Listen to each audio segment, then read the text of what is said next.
الذكر فهل من مدكر بسم اللہ الرحمن الرحیم وَإِلَى مَدْيَنَ أَخَاهُمْ شُعَيْبًا، اور مدین کی طرف ان کے بھائی شعیب علیہ السلام کو بھیجا۔ فقال، پھر انہوں نے کہا، یا قوم اعبدوا اللہ، اے میری قوم کے لوگو اللہ کی عبادت کرو، ورجو الیوم الآخر، اور آخرت کے دن کی امید رکھو، ولا تعثوا فی الارض مفسدین، اور زمین میں دنگا فساد مت مچاؤ۔ فکذبوہ، تو پس انہوں نے اس کو جھٹلا دیا۔ فاخذتہم الرجفہ، پھر پکڑا ان کو ایک زلزلے نے۔ فاصبحوا، پس وہ ہو گئے، فی دارہم، اپنے گھروں میں، جاسمین، اوندے منہ گرے ہوئے۔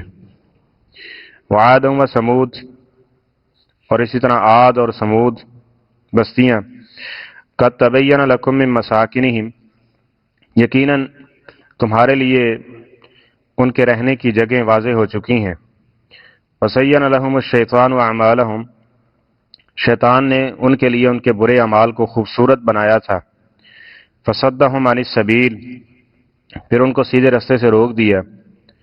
وَكَانُوا مُسْتَبْصِرِينَ، اور وہ بہت باشعور یا عقل مند تھے۔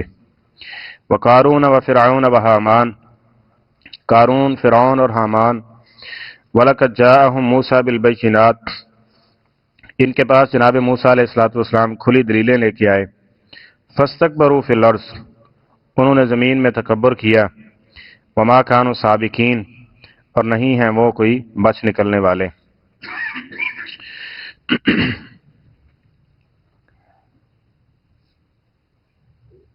مدین کی طرف جناب شعیب علیہ السلام کو بھیجا گیا،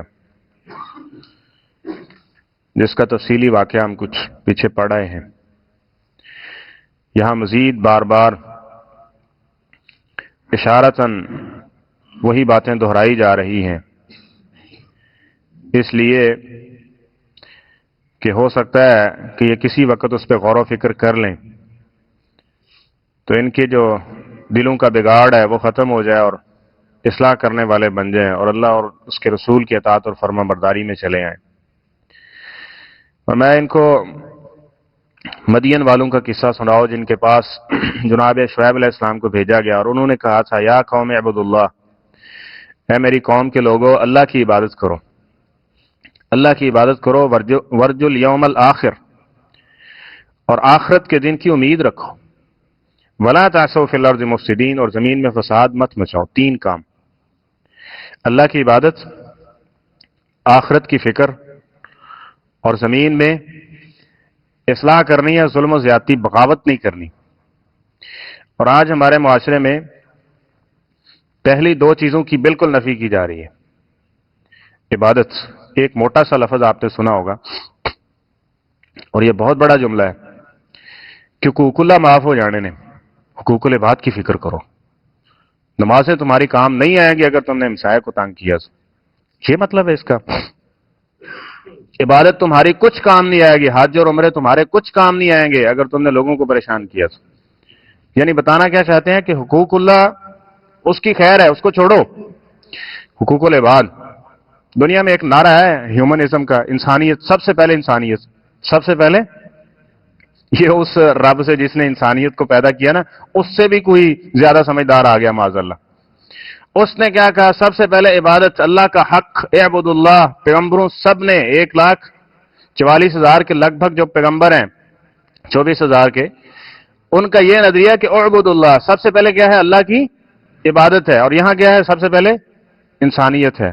اور اس کے بعد اگلی چیز کیا ہے کہ آخرت کا ایک تصور دیا ہے اسلام نے کہ تم نے کوئی بھی کام کرنا ہے تو انما الاعمال بس اوقات انسان دیکھنے میں بہت اچھا کام کر رہا ہوتا ہے، لیکن وہ دل سے کسی اور مقصد کے لیے یا کسی کو پھنسانے کے لیے، کسی کو دھوکہ دینے کے لیے وہ اچھائی کر رہا ہوتا ہے۔ دیکھنے والے کو لگتا ہے کہ بہت اچھا کام کر رہا ہے یہ۔ تو ورج الیوم الآخر، جب تک یہ دو چیزیں نہیں ہوگی ساری دنیا کی نیکیاں اس کے پلڑے میں ڈال دو۔ یہ کیوں نہیں سناتے ان کو؟ یہ تو بتا دیتے ہیں کہ جناب ہمسایوں کے ساتھ وہ عام طور پہ جنازے پہ آپ حدیث سنتے رہتے ہیں کہ ایک عورت تھی وہ بڑا اچھا سلوک کرتی تھی، اور ایک تھی وہ عبادت کرتی تھی لیکن برا سلوک کرتی تھی، تو وہ جنت جہنم کا معاملہ ہوا ان کے ساتھ۔ تو ساتھ یہ کیوں نہیں بتایا جاتا کہ نبی کریم صلی اللہ علیہ وسلم نے یہ بھی فرمایا کہ تم ساری دنیا کی نیکیاں کر لو، اگر ذرہ برابر بھی شرک کیا ہے تم کسی صورت میں جنت میں نہیں جا سکتے، جنت حرام کر دیا، جہنم میں جاؤ گے۔ عقیدے کی بات، اور یہی الہاد کی جڑ ہے، اور اس وقت سب سے بڑا فتنہ جو ہے جس کا ہمیں سامنا ہے اس دور کے اندر اہل اسلام کو، وہ الہاد ہے۔ اور بندہ جس کا جی چاہتا کہتا چھوڑو پرے، اسلام کون سی چیز ہے؟ بس انسانیت کا، انسان میں اخلاق اور کردار ہونا چاہیے۔ اب سوچنے کی بات ہے یہ ساری چیزیں کہاں سے ملیں گی؟ اسلام سے ملیں گی نا، اور اسلام کی نفی کر دی تو باقی چیزیں کیا ٹھیک ہوں گی؟ پھر ہر بندے کا اپنا نظریہ، اپنے اصول ہوں گے، وہ اس کے مطابق چلے گا۔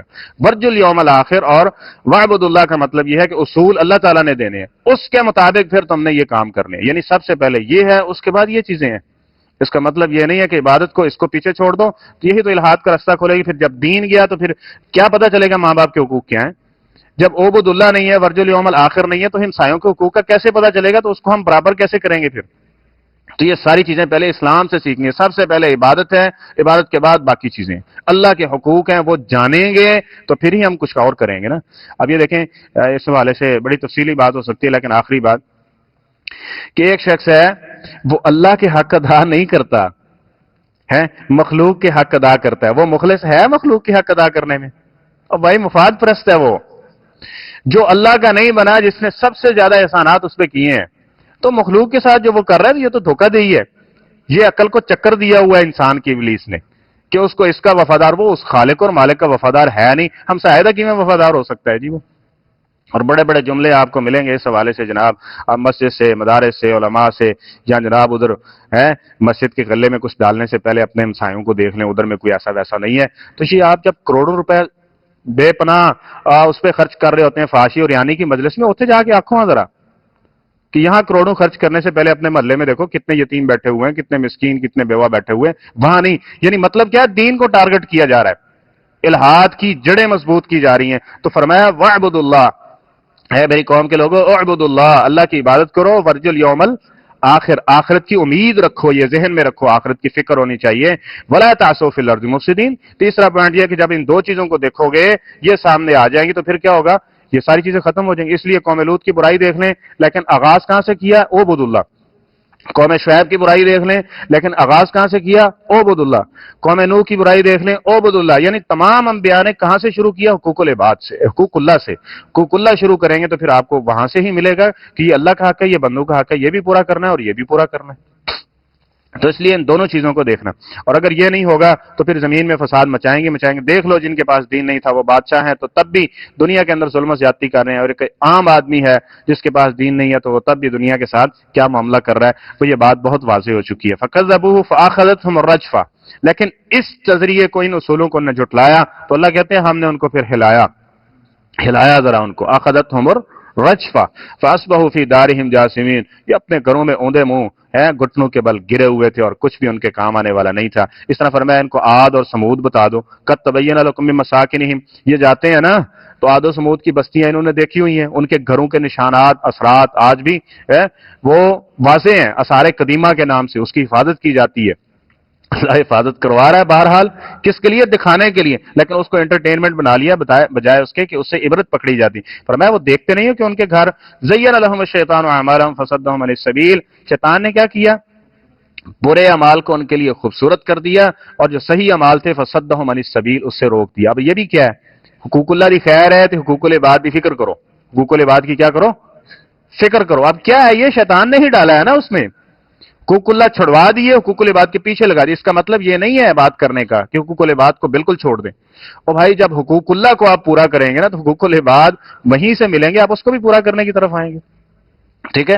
لیکن اگر صرف اس نظریے کی طرف جائیں گے تو یہ بے دینی کا دروازہ، کیا بے دینی کی ایسے سمجھیں کہ یہ معراج سمجھ لیں اس کو۔ وکانوا مستبصرین، اللہ فرماتے ہیں وہ بڑے باشعور تھے، بڑے عقل، بڑے بصیرت رکھنے والے لوگ تھے، لیکن کیا کیا؟ شیطان نے ان کو دھوکہ دیا۔ اور اس طرح بدعت کی صورت میں بھی دیکھ لیں، ایک سنت ہے نبی علیہ السلام نے عمل کیا، دوسری طرف نبی علیہ السلام سے محبت کا نعرہ ہے اور جان دینے کی باتیں ہو رہی ہیں، اور دوسری طرف کیا ہے کہ سنت چھڑ دیتی ہے، تو جو بدعت ہے وہ اتنی خوبصورت کر دی ہے کہ اپنا مال اولاد ہر شے پیچھے کر کے اس کے لیے جان بھی قربان کرنے کے لیے تیار ہے۔ کیا ہے؟ وَزَيَّنَ لَهُمُ الشَّيْطَانُ اعمال، برے اعمال، اور قرب قیامت یہی ہوگا، دین اٹھا لیا جائے گا کیسے ہوگا، دین ختم ہو جائے گا کیسے ہوگا، یہ ہوگا کہ یہ بھائی دین کے نام پہ لوگ اتنا کچھ کریں گے، وہ دین نہیں ہوگا، حالانکہ وزین لهم الشیطان اعمالهم، وہ برے اعمال ان کے لیے مزین کر دی. آج عبادت کے لیے اتنا یا جو شرعی احکامات یا سنت ہے اس کو اتنے شوق سے نہیں کیا جاتا جتنے بدعت کو شوق اور پابندی کے ساتھ کیا جا رہا ہے. نہیں ہوتا ایسے چل رہا ہے نا. کیا ہے یہ؟ شیطان نے برے اعمال مزین کر کے ان کو سیدھے رستے سے روک دیا. اور یہی بات نبی کریم صلی اللہ علیہ وسلم نے فرمائی تھی،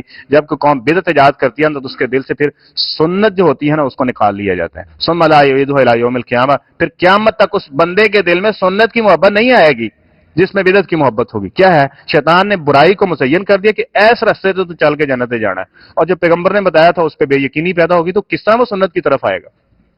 ٹھیک ہے. تو فرمایا کہ انہوں نے وکانو مستبصرین وقارون و فرعون و حامان، یہ دیکھو بڑی مال و دولت، بڑے سمجھدار ہیں، بادشاہت کی کرسیوں پہ بیٹھے ہوئے تھے. بلکہ جاءہم موسیٰ، ادھر ایک موسیٰ علیہ السلام آئے اور ان کو کہا کہ فاستکبروا فی الارض، کہ تم نے کیا کرنا ہے، زمین میں تکبر مت کرو، میری بات مان لو، ہے نافرمانی اور بغاوت پہ مت اترو. لیکن انہوں نے کہا ہم بڑے ہیں، ہماری بات تم کو ماننا ہوگی، نہ کہ ہم آپ کی بات مانیں گے. تو اللہ تعالیٰ فرماتے ہیں وما کانوا سابقین، پھر ہم سے بچ نہیں سکے، وہ ہم سے سبقت نہیں لے گئے، یعنی ہمارے اصولوں کو وہ توڑ نہیں پائے. ایک وقت تھا، ڈھیل دی، مہلت دی، لیکن ہم پکڑنا چاہا تو ان کی بادشاہت، ان کی مال و دولت اور ان کی یہ ساری چیزیں ہمیں اس سے روک نہیں پائیں یا رکاوٹ نہیں بن پائیں، یا نہ ہی وہ ان کو بچا پائی ہیں. اس لیے بچنے کا ایک ہی رستہ تھا کہ ان کے پاس سب کچھ تھا، موسیٰ علیہ السلام کے پاس کیا تھا؟ کچھ بھی نہیں تھا ان دنیاوی اعتبار سے. صرف ایک ہی چیز تھی، اللہ کی اطاعت اور فرما برداری سے بچا لیا نا اللہ نے. تو ان کے پاس دنیا کے سارے وسائل اور ساری چیزیں تھیں، تو اللہ نے ان کو وہاں سے غرق کیا کہ آج ہم ان کی مثالیں پڑھ کے اللہ ہمیں ڈرا رہا ہے، سمجھا رہا ہے کہ یہ دیکھنا کہیں اس رستے پہ نہ چلنا کہ شیطان تمہارے لیے یہ رستہ مزین کر کے اس رستے پہ چلا دے، بلکہ یہ رستہ جو پیغمبروں نے دیا ہے نا، پیغمبروں نے دیا ہے، اس رستے کے اوپر چلو، یہ کامیابی کا رستہ ہے. اللہ اس رستے کا فہم اور اس پر استقامت اور اسی پر چلنے کی توفیق نصیب فرمائے. صدق اللہ العظیم.